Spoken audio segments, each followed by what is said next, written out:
There was a time when Vincent Kane thought the loudest thing that could wake him was a grizzly bear crashing through his trash bins. But this morning shattered even that certainty as he sat sipping bitter coffee from a battered metal mug, staring out over the Alaskan treetops. The birds fell silent first, and then the whole forest seemed to hold its breath. Without warning, the sky itself cracked apart, a jagged lightning bolt that did not disappear but ripped open like a torn seam. And then, something monstrous dropped through, a shadow blotting out the rising sun as if the sky itself had thrown up. Kane watched the colossal creature plummet in utter silence, and then laughed softly to himself, a single dry chuckle at the absurdity of what he was seeing. A giant monster falling out of the sky before breakfast? Typical. But there was no humor in what followed as downtown Los Angeles exploded beneath the creature's landing, visible even from here on his ancient grainy TV. As military jets scrambled uselessly across the screen, Kane muttered under his breath, not even realizing he spoke aloud. "Guess I'm going back to work." The world's descent into panic was swift and brutal. Global news feeds flashed images of the creature as it stomped through cities, an unnatural amalgamation of claws, armored plates, leathery wings, and reptilian eyes that glowed like coals. No weapon slowed it. Missiles streaked in only to explode harmlessly against its hide. A strike team disappeared without a trace within minutes of deploying. And then came the message from above, a cold transmission that froze every screen and speaker. "We are the Moriath Dominion. This creature is your test. Survive it if you can. Earth's fate depends on it." Then silence. No negotiations. No invasion force. Just this monstrous experiment tearing through humanity's defenses. Far from the chaos, Vincent Kane's battered radio crackled to life as helicopters descended near his isolated cabin. Government agents emerged looking like they'd just seen their own funerals. "Sir, you've been requested by Global Command. You're the only tracker with experience at this level." They looked desperate. Kane didn't even rise from his old wooden chair. "Not interested," he replied flatly. The lead agent stepped forward, offering satellite photos of the beast's path, destroyed cities, collapsed bridges. Kane waved them away with a scoff. "Let the big boys handle it." I retired. His sarcasm felt hollow even to himself. Then the second folder was produced, the photos of a young family camping near his cabin, torn apart by the creature hours before. A family Kane had waved to just 2 days ago. That changed everything. Without another word, Kane stood, grabbed a duffel bag from inside the cabin, and slung his battered hunting rifle over his shoulder. No fancy tech, no backup, just the quiet confidence of a man who had once tracked predators through jungles no one dared to enter. He smiled grimly at the agents as they prepared to brief him. "Save it. If this thing bleeds, I can find it. If I can find it, I can kill it." And that was all he said before walking straight to the chopper. As the helicopter raced south toward the nearest landing zone near the creature's trail, Kane sat in silence, studying grainy photographs. He noted how the beast seemed almost playful in its destruction, smashing a building here, plucking a train from its tracks there. But beneath that chaos he saw a pattern. The creature's movements were deliberate, circling back, almost as if it were hunting something itself. It didn't simply rampage, it hunted. And that made Kane narrow his eyes. This was no mindless monster. This thing was smart. At a ruined military command post just north of Los Angeles, Kane stepped onto cracked concrete littered with spent shell casings and the scent of burned diesel. The remnants of the 14th Mechanized Brigade limped about, treating wounds, hauling wreckage. In their midst stood Commander Briggs, a man who reeked of frustration and overconfidence. He greeted Kane with a smug smile, offering a handshake Kane didn't take. "This is our operation now," Briggs announced. "You can assist but stay out of the way. We have drones, satellites, real-time data analysis." Kane just shrugged, scanned the muddy tracks leading away from the base, and chuckled. "I'll leave you your drones." He knelt beside a puddle and ran his fingers through it. His gaze tracked a broken bush line, bent reeds, a few tiny flecks of what looked like acidic saliva. The beast had passed through here just hours ago. Kane turned and pointed to the south, where a rocky canyon split the landscape. It's moving through that ravine. You can either follow me or stay here and wait for it to come back for dessert. His dry wit cut straight through Briggs' bluster, earning a few snickers from tired soldiers. Briggs fumed but followed reluctantly, sending 2 teams behind Kane. The trail led deep into the canyons where the air grew thick and the rocks echoed every step. As Kane moved, he whispered to himself, noting subtle changes in the ground, the way birds stayed away from certain branches, the foul scent that clung to the breeze. The beast was clever. It doubled back on its own trail at one point, and one of Briggs' squads walked straight into a collapsed tunnel filled with acidic slime.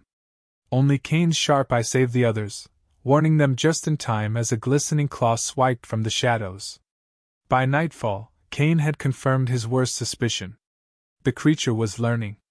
Each time it encountered humans, it adapted, anticipating their traps, predicting their movements. He sat by a dying campfire as stars filled the sky, scratching notes in a battered leather journal. A drone buzzed overhead and Kane aimed his rifle lazily at it, laughing as it swerved away. If the aliens were watching him too, they'd learn the same thing the creature was about to learn. Vincent Kane didn't hunt like a soldier. He hunted like a predator. As the firelight flickered, Kane muttered softly, remembering the camping family now gone. This isn't about saving the world. This is personal. He reached into his pack and withdrew a knife older than most of the agents around him, its blade honed by decades of use. The next time he crossed paths with the beast, it wouldn't matter how smart it was. He was smarter. And he had one simple rule: never track what you're not prepared to kill. Above him, unseen to human eyes, an alien ship observed silently, its sensors locked onto Kane's every move. Somewhere aboard, alien minds debated, fascinated and nervous. Their creature was adapting fast. But so was this strange human. The test had just begun. Ask ChatGPT. Vincent Kane moved before sunrise, packing light, carrying only what he trusted. His battered rifle slung over one shoulder, knife at his hip, a coil of rope tied to his belt, and a canteen that had seen more battles than most of the soldiers back at the ruined command post. The beast's tracks led away from the canyon, winding through a devastated stretch of foothills. Debris lay everywhere, crushed vehicles, scorched trees, and broken pieces of road. Kane knelt at intervals, studying the disturbed earth, sniffing the air, eyes narrowed in thought. While the military pored over satellite feeds and thermal scans that showed blurry heat signatures scattered like confetti across the landscape, Kane understood something they did not. The beast did not move randomly. It was not running. It was stalking. By mid-morning, a convoy of armored vehicles rumbled up behind him, kicking up dust and noise, led by none other than Commander Briggs himself. With his perfectly pressed uniform and mirrored sunglasses reflecting the harsh sun, Briggs called out from his vehicle's hatch, his voice amplified by a loudspeaker. "Tracker Kane, fall back and let the professionals take over from here." Kane did not turn around. Instead, he crouched near a half-crushed power line pole, running his fingers along a jagged scrape in the bark. The scrape was high, higher than the creature should have reached on its own. He frowned, tilting his head, noticing faint marks above the scrape where claws had dug into the pole. It had climbed. The beast was learning terrain advantages, watching from elevation. Briggs's booming voice called out again, now irritated. "Kane, this is a restricted military operation. You are ordered to fall back."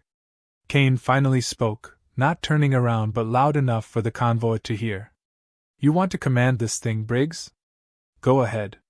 But you should know, it's hunting right now. Hunting us."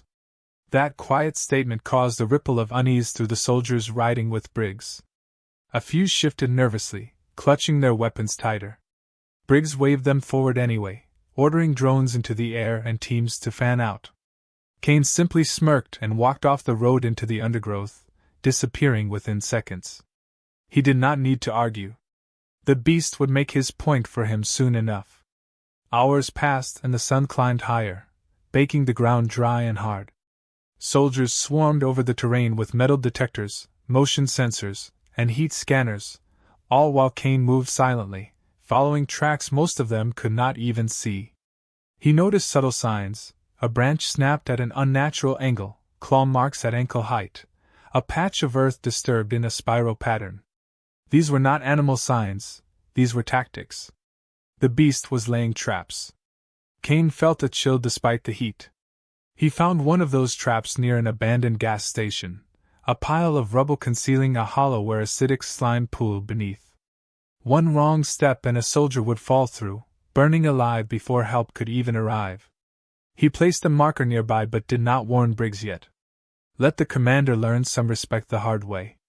By late afternoon, Kane found something he had not expected: a fresh kill. A herd of deer, torn apart but arranged neatly in a circle.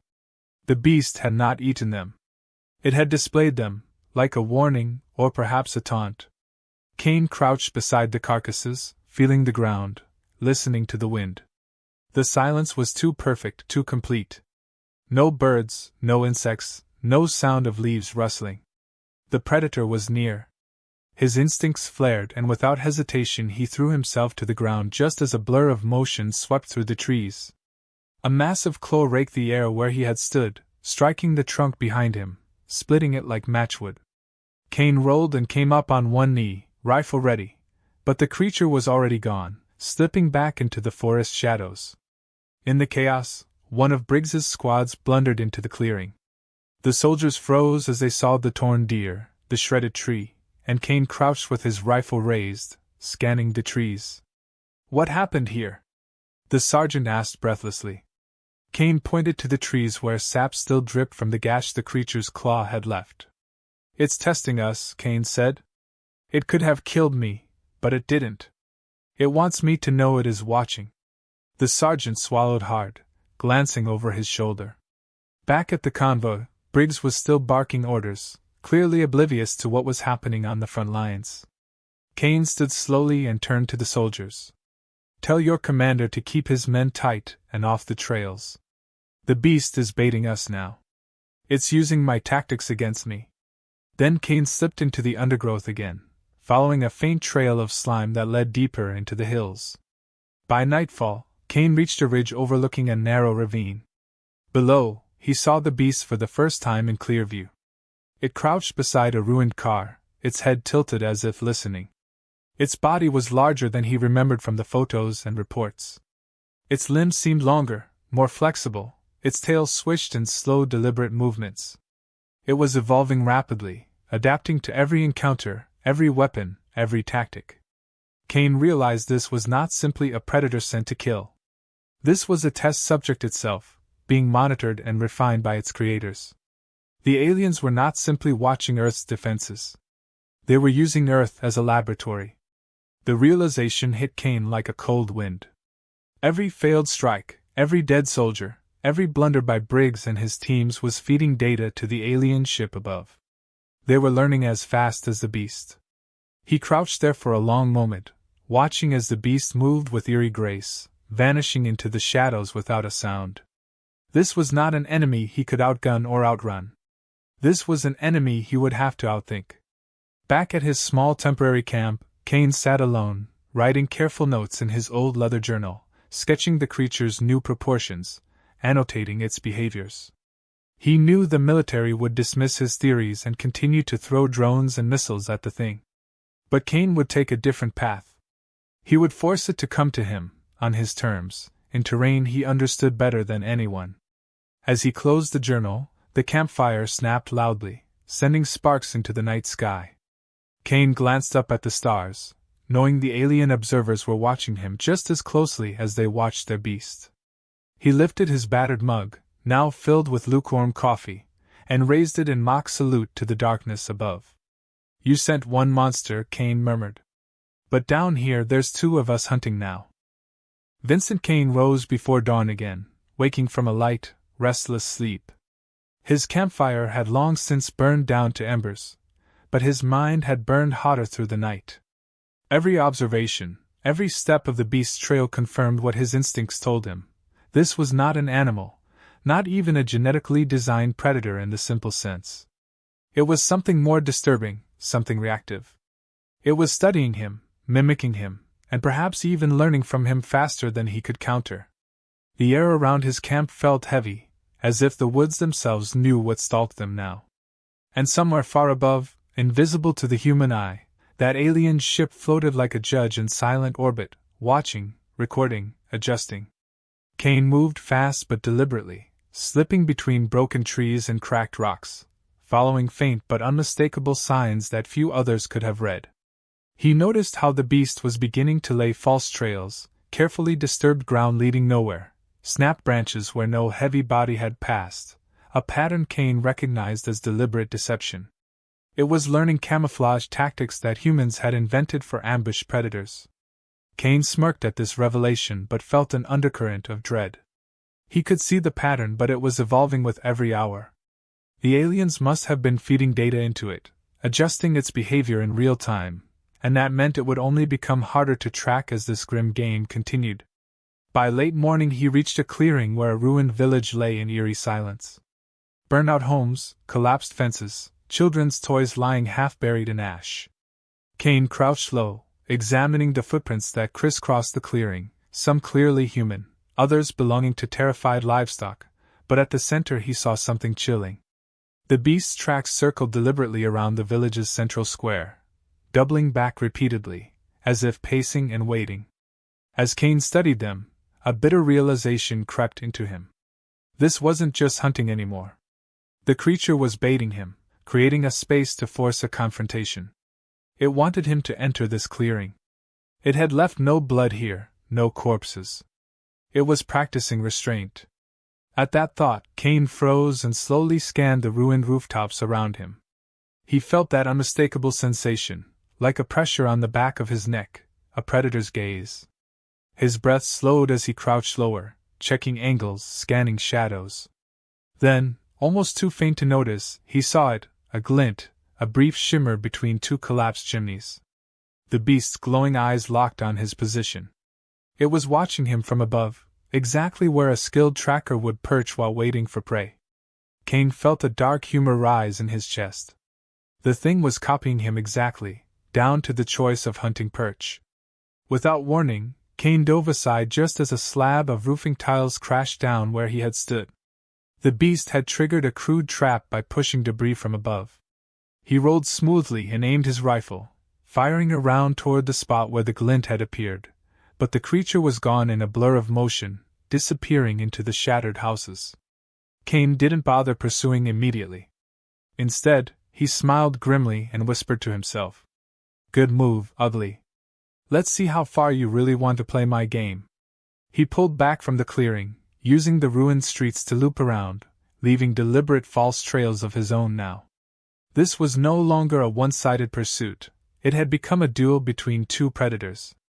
The beast followed as he expected, though it stayed just out of sight, but Kane could sense its movements. The disturbance of birds, the absence of squirrels in nearby trees, the slight creak of broken glass under a heavy claw. He knew how to read these signs. Even as the creature adapted, it could not erase its presence completely. In the late afternoon, Kane found what he was looking for, an old irrigation canal running beneath a collapsed bridge. Here the ground was soft enough to take prints perfectly, and Kane quickly laid a trap of his own, spreading mud soaked with his own sweat and a few drops of blood from a shallow cut on his hand. The scent would draw the beast closer, a lure far stronger than any mechanical device. He set a simple deadfall above the canal's entrance, primitive but deadly. A weighted slab of concrete balanced precariously, ready to crush anything that entered at just the right moment. Then Kane stepped back and waited, crouched beneath a nearby tangle of bushes, motionless. He could feel every second stretching out as dusk fell. The shadows deepened and the air grew cold. Then it came. A faint rustle of broken sticks, a shift in the air pressure, and then a shape moved just at the edge of the canal. The creature crept forward, almost cautiously now, sniffing at the bait Kane had left, its glowing eyes gleaming faintly. For a moment Kane thought it might recognize the trap for what it was. It hesitated, cocked its head, then moved forward another step. At the last possible instant, just as Kane's fingers tightened on the trigger that would drop the slab, something unexpected happened. The creature froze and looked directly at Kane's hiding spot, staring straight at him through the brush. It did not spring the trap. Instead, it backed slowly away, its body language almost mocking. It had figured out the trap before it triggered it.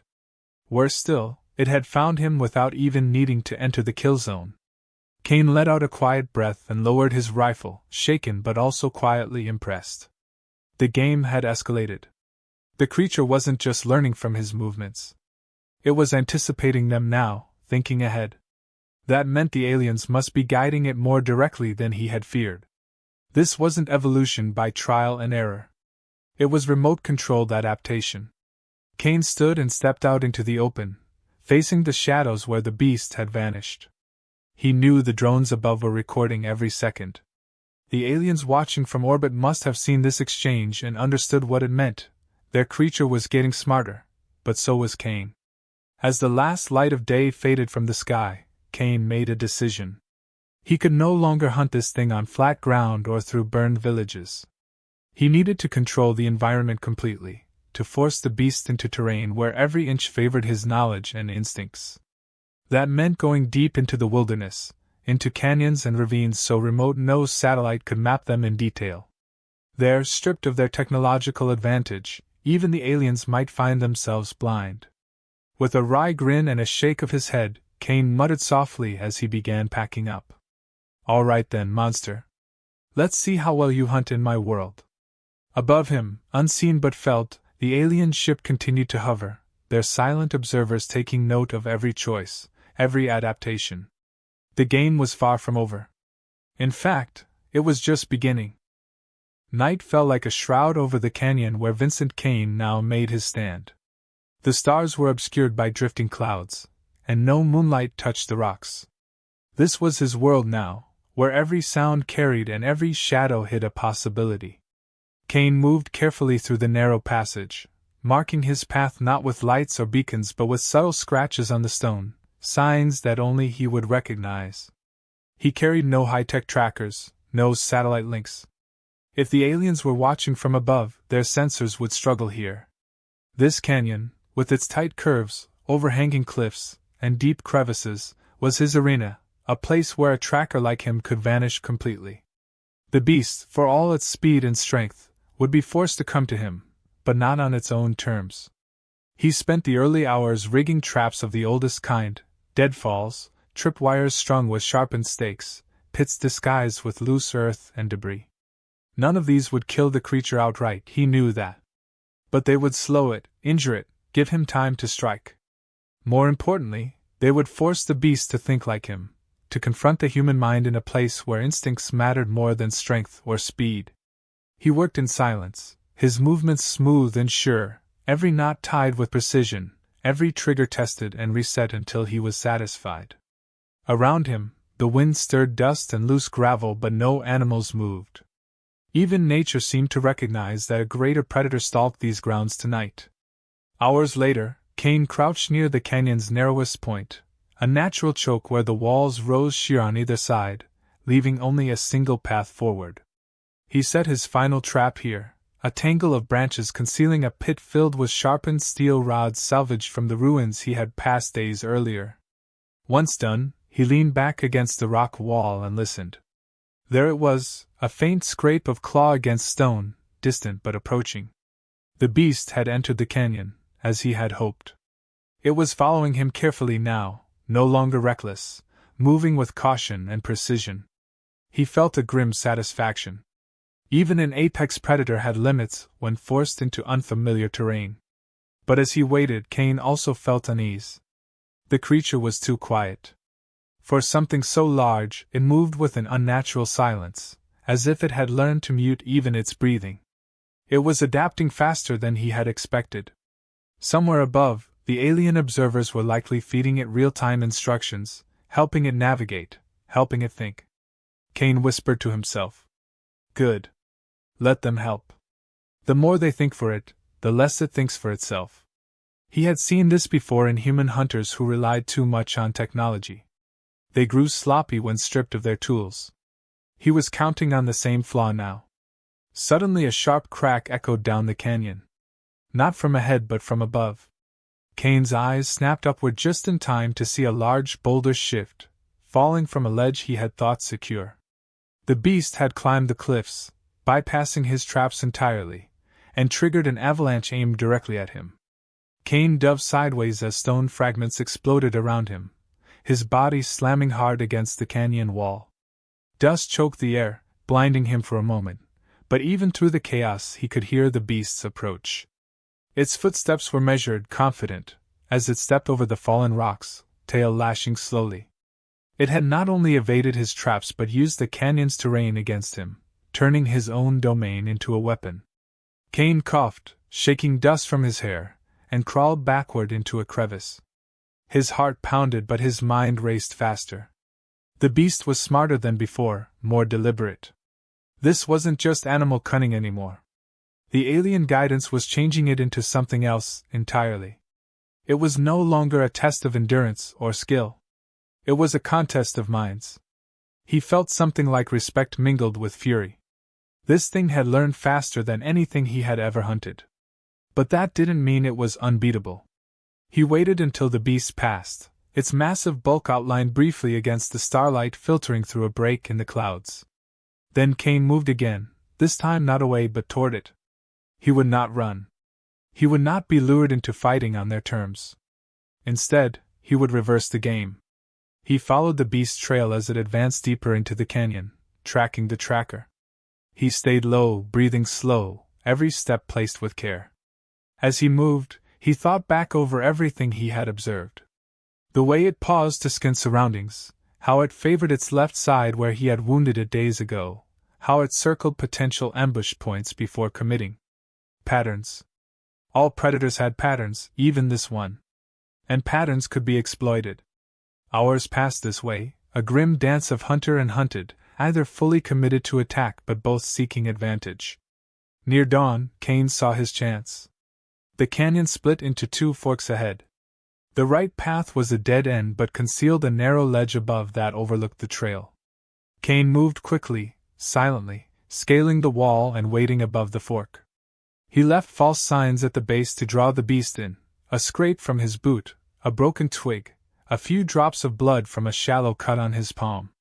Then he crouched above and waited, breath shallow, muscles coiled. Sure enough, the beast approached cautiously. It paused at the fork, sniffing the air, studying the tracks Kane had left. It chose the right path exactly as he had hoped, moving slowly into the cul-de-sac where there was no escape but forward or back. As it passed below him, Kane acted. He dropped a heavy net woven from old steel cables directly onto its back, the weight pinning it for a precious moment.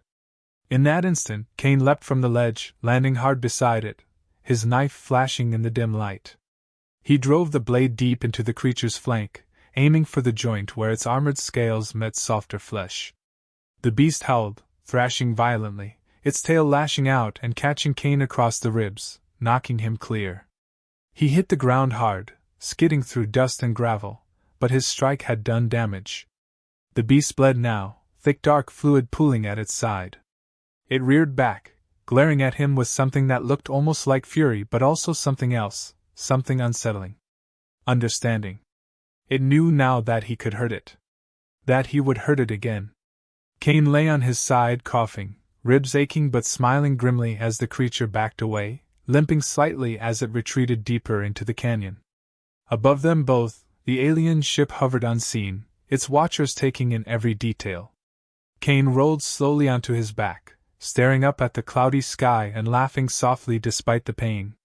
He knew the aliens could hear him through their drones, and he whispered just loud enough for any listening device to catch it. "Your monster bleeds now. Your test isn't going the way you planned." And as he sat up wincing, preparing to track the wounded creature deeper still, Kane made another decision. He would not wait for the next ambush. From this point on, he would not just hunt it. He would hunt them all. Ask ChatGPT. The night was cold but Vincent Kane moved through it as though it belonged to him. His ribs throbbed from the creature's last strike, a dull ache that reminded him just how dangerous this enemy had become. The canyon had grown narrower now, the terrain rougher and more treacherous. But this was what he had wanted all along. The beast's blood still marked the rocks ahead of him in a dark trail that glistened faintly when the clouds parted. Kane touched a smear of it with his fingers and smiled grimly. The creature was still ahead, still moving, but now for the first time it was wounded and wary. That changed everything. As he advanced, Kane thought back on what he had learned during this deadly pursuit. The creature did not act alone. It was not simply an animal, no matter how terrifying its design. It was a puppet, and the strings were being pulled from above. The aliens in their cold, silent ship watched every move, and he had no doubt they adjusted the creature's behavior with every encounter. But there was something they could not adjust for, something they could not replicate. Human instinct. Human unpredictability. He was counting on that now. Deep within the canyon he came upon an old relay tower, half buried in rubble, its steel frame rusted and twisted. It had been abandoned for decades, but the structure still stood tall enough to offer a vantage point. Kane climbed it slowly, every step careful, testing the rusted metal before trusting it with his weight. At the top he sat and watched the path below, waiting for movement. As the hours passed and the stars wheeled overhead, he allowed himself a brief moment of rest. His mind stayed sharp, but his body sagged slightly. He knew he was reaching the limits of endurance, but he also knew something else. So was the creature. Then, far below, a glint of motion. A shadow moved along the rocks, deliberate and slow. The beast was circling, searching, perhaps even aware that Kane was above. But it did not look up. It sniffed the air, testing scents, examining disturbed stones and broken branches. Kane narrowed his eyes and reached into his pack, withdrawing something the aliens would not have anticipated. The salvaged core from the alien drone he had shot down earlier. In its circuitry he had found something interesting, a relay signal, a connection to the mothership above. A connection he could disrupt. Working quickly and quietly, Kane rewired the core's components, patching together wires and stripping insulation with the edge of his knife. The device hummed faintly as he powered it up, and he watched as its lights flickered erratically. If he could overload it at just the right moment, the feedback might sever the link between the creature and its controllers, cutting it off from their guidance. It would become what it truly was meant to be, a beast, no longer guided by alien minds, vulnerable and fallible. With the device armed, Kane descended the tower and crept closer to the canyon floor. The creature was still there, its head low, eyes glowing dimly as it scanned for him. Kane moved into position directly opposite it, hiding behind a jagged boulder. Then he took a stone from the ground and hurled it across the path, letting it clatter loudly against a wall. The beast reacted instantly, swinging its head toward the noise and rushing forward. Kane took that moment to emerge from hiding, lifting the drone core above his head and slamming it onto the ground with all his strength. The device sparked and whined, releasing a pulse of energy that rippled through the air. The beast froze mid-stride, its body jerking as if caught in an invisible snare. Its eyes flickered, its limbs spasmed, and then it let out a strange, guttural sound unlike anything Kane had heard from it before. A strangled howl, confused and furious all at once. Kane watched as the glow in its eyes dimmed slightly, and its movements lost their eerie precision. It was disconnected now. It was alone. Kane stepped forward, rifle in hand, and called out, his voice hard and steady. "You feel that? That's what it's like to be on your own. No instructions from above. No more help. Just you and me now." The beast turned slowly to face him, blood still seeping from its wounded flank, its breathing ragged. It crouched low, ready to charge, but Kane stood his ground. His heart hammered in his chest, but his focus was absolute. He had forced this fight into its final stage, the point where man and monster would meet without interference. The beast lunged, but its movements lacked the lethal grace they had before. Its claws struck wide, its momentum slightly off, its balance imperfect. Kane dodged sideways and fired, his shot striking deep into the wound he had made earlier. The creature roared, stumbling, but it turned again, unwilling to fall so easily. They circled each other amid the jagged rocks, two predators locked in a deadly dance. Kane kept his movements tight and controlled, never wasting a step, using every feature of the terrain to his advantage. At last, after what felt like an eternity, he saw his opening. The beast overcommitted to a strike, lunging too far forward, exposing its throat. Kane surged forward, knife in hand, and drove the blade deep beneath its jaw, twisting hard as he used his full weight to force it down. The creature thrashed, its claws gouging deep into the earth, but Kane held fast. He pressed harder, his face inches from its snarling maw, his grip unyielding. Then, with a final wrench, he severed the artery he had targeted and the beast's struggles slowed. It let out one last rasping breath and collapsed, shuddering once before lying still. Kane staggered back, breathing heavily, blood and sweat mingling on his skin. He looked down at the beast, his expression grim but triumphant. It was done. The creature was dead. Above, the clouds parted briefly and he could see a faint outline of the alien ship still hovering in orbit. He raised his gaze to it and spoke aloud, knowing they were listening. "Your monster is dead. Your experiment failed." He turned away, shouldering his rifle once more. As he walked back through the canyon, he felt the eyes of unseen watchers still upon him, silent but undoubtedly unsettled. He had not only survived their test, he had beaten it. And now they knew something they had not expected: humanity would not be so easily measured, not so easily judged. But Kane also knew this was not the end. He could sense it deep down. The aliens would not give up so easily. They would come again, in some other form, with some other challenge. But when they did, they would remember this night. They would remember the tracker who hunted their beasts and won. And they would understand that Earth's defenders would never fight like soldiers in formation. They would fight like predators in the wild. And predators always found a way.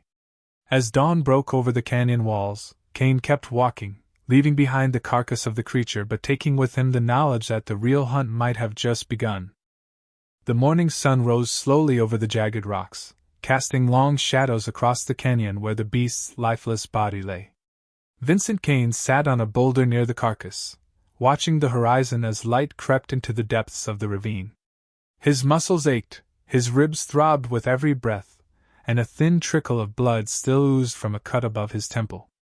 But his mind was sharp, almost sharper than before, sharpened by the events of the past days. He had done what the world thought impossible. He had killed the creature that entire armies had failed to stop. But he knew better than to think it was over. The silence from the alien ship that hovered unseen above him was not the silence of defeat. It was the silence of calculation. He rose slowly, cleaned the blade of his knife on a scrap of cloth, and examined the drone wreckage he had salvaged earlier. The tiny alien device that had once fed instructions to the beast now sat inert in his hands, a reminder that the creature had never truly hunted alone. It had been guided, refined, adjusted. Every choice it made was filtered through minds far above, minds that remained detached but invested.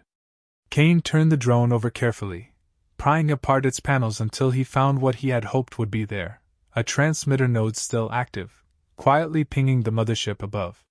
It was a simple signal, not designed for communication but for observation, for transmitting data back to its masters. A thought took shape in his mind. If they had watched him through this device, then he could send them a message. Not a message they would expect, not a signal on their terms, but a statement they could not ignore. He worked quickly, stripping wires, tearing away insulation, and exposing the delicate circuits beneath.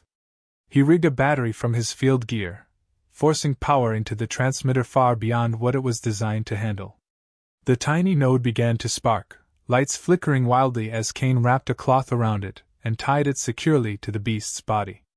Then, without hesitation, he dragged the creature to the center of the clearing, positioning it where the ship above would have the clearest view. The work was brutal and slow, but Kane did not allow himself to pause. Sweat poured from his brow as he heaved the dead monster into place, ensuring the body was displayed clearly, unmistakably, as a symbol of defiance. When it was done, he stood back, breathing heavily, and activated the jury-rigged transmitter with a flick of a switch. The device buzzed, then hummed, and then emitted a high-pitched whine that faded into silence. But Kane knew the signal had gone out. He could feel it. He could sense that the watchers above were listening, taking note, adjusting their plans. For a long moment, nothing happened. The wind stirred the dust and small pebbles tumbled down the canyon walls, but no new attack came, no new creature emerged from the shadows. Kane laughed softly to himself. They were processing this defeat carefully, calculating what it meant, how it would change their plans. He lifted his gaze to the sky, speaking aloud even though no human ear could hear him. "Come down," he said, voice rough but steady. "Come down and fight for yourselves next time." The clouds above shifted but no ship appeared. The silence stretched on, thick and heavy, and Kane felt a strange satisfaction knowing he had bought Earth time, however brief it might be. They would come back someday. He was certain of that. But when they did, they would remember this moment. They would remember the human who had hunted and killed their perfect creation. With nothing left to say, Kane turned and walked away from the clearing. The canyon walls narrowed as he followed the winding path back toward the outskirts of civilization. His footsteps were steady despite the pain in his ribs and the weariness in his limbs. Every movement he made felt deliberate now, as if the hunt had refined him just as it had refined the creature. He was no longer just a tracker. He was a survivor of a contest that had pitted human instinct and grit against alien science and manipulation. As he climbed out of the canyon and crested a ridge, he paused one final time to look back. The beast's body still lay where he had left it, an unmistakable symbol against the barren ground. In that moment, as sunlight bathed the canyon in gold, Kane felt no triumph, only clarity. The aliens had underestimated humanity. They had assumed Earth's defenders would be soldiers, generals, drones, and satellites. But they had forgotten about people like him. People who did not fight by the book. People who hunted not with machines but with patience, instinct, and resolve. He continued down the ridge, following an old trail toward the ruins of the nearest town. As he walked, he noticed movement on the horizon, a few soldiers, hesitant, approaching cautiously, their weapons lowered. One of them called out, recognizing him. "Sir, is it true? Did you really do it?" Kane simply nodded, a faint smile tugging at the corner of his mouth. "I did what needed doing." That was all he said. The soldiers fell into step behind him, whispering among themselves as they glanced back toward the canyon, toward the silent proof of what had happened. Kane ignored their chatter, his thoughts already moving ahead. He knew this would not be the end. The aliens would analyze every detail, adjust their plans, and return with something even more dangerous next time. But when they did, they would find a world that was ready. And maybe, just maybe, Kane would still be here, waiting for them. As he reached the outskirts of the ruined town, he passed by an old billboard half-collapsed but still legible. It read "Welcome to Earth's Edge." Kane laughed softly at the irony and kept walking, boots crunching over broken glass and dust. He felt no need for medals or speeches, no need for recognition. His victory had not been for glory. It had been personal from the moment that camping family had died near his cabin. It had been about proving a simple truth, that when humans are cornered, when they are tested beyond reason, they adapt. They endure. And they fight back. The wind carried the scent of smoke and ash, but also the fresh scent of pine and distant rain. Life continued. Despite the devastation the creature had wrought, life on Earth endured. And so would Kane. As the day wore on and the ruins gave way to forest again, Kane disappeared into the trees without a backward glance. Somewhere high above, the alien ship still hovered, silent and hidden, its occupants surely reconsidering their judgment of the strange and stubborn creatures on this blue planet. Kane walked deeper into the woods, already planning what would come next. He had work to do, preparations to make. Because he knew this was not a war that had ended. It was a war that had just begun. And when they came again, they would find him waiting, ready, and utterly unwilling to give an inch. The hunt would never truly be over. But Kane was fine with that. After all, hunting was what he did best.